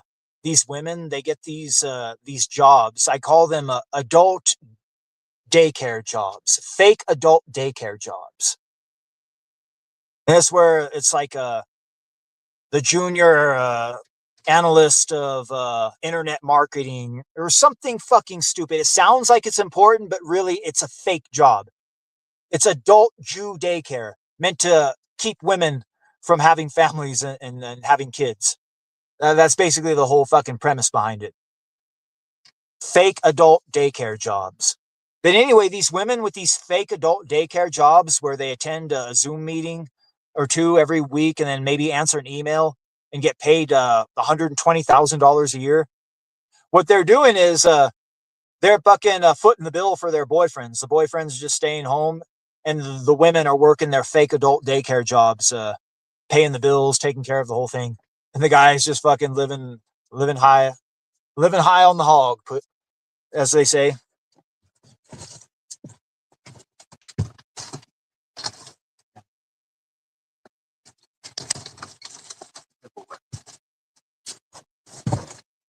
Yeah, that's how you do it. I got to thinking, that's my niche right there. I need to become one of these stay-at-home boyfriends with one of these women with one of these fake adult daycare jobs. Yeah, that's the way to go.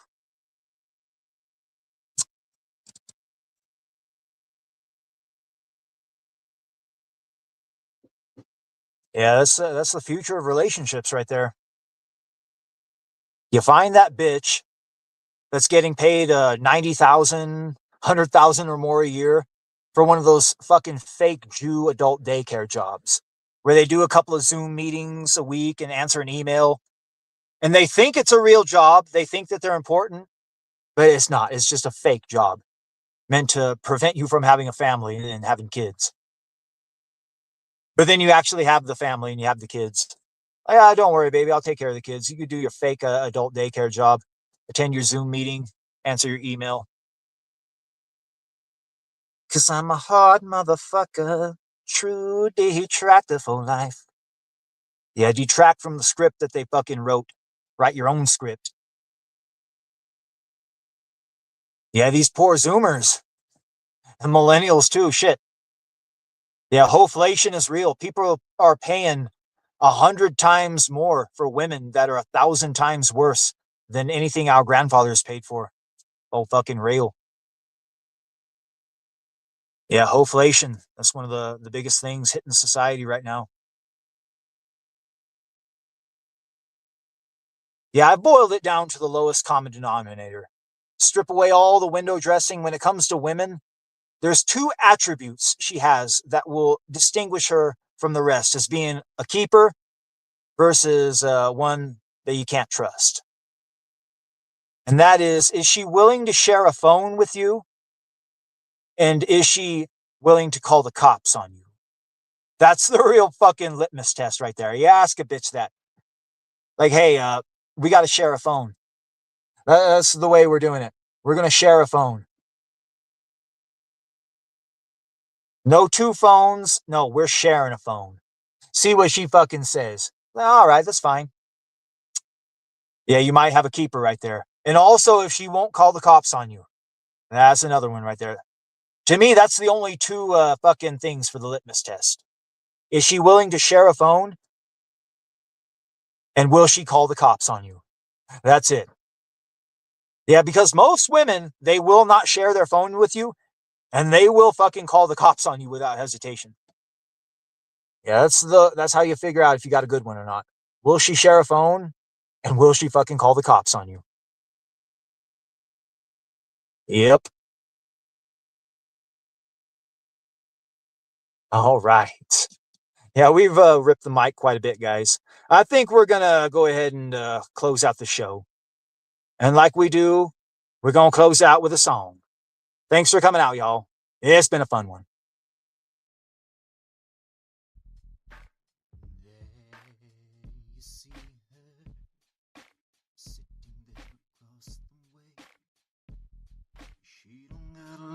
To say, but there's something about her, and you don't know why, but you're dying to try. You wanna kiss the girl, you gotta kiss the girl, you gotta kiss the girl.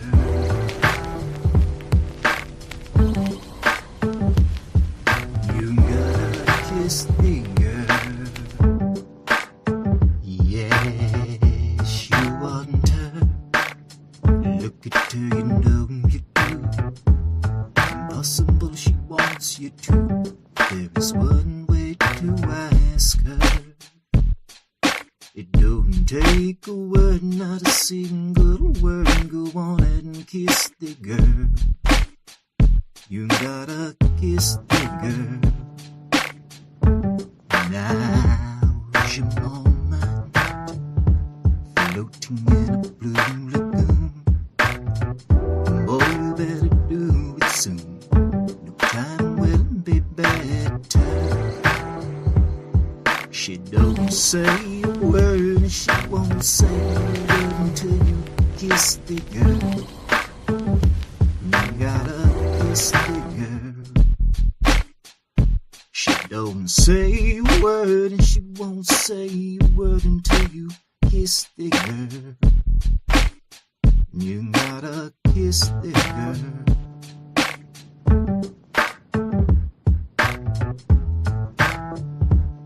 Whoa, whoa, sha-la-la-la-la, my oh my. Look like that boy too shy. Ain't gonna kiss the girl. Sha-la-la-la-la, ain't that sad? Ain't a shame, too bad. You gonna kiss the girl. You gotta kiss the girl. You gotta kiss the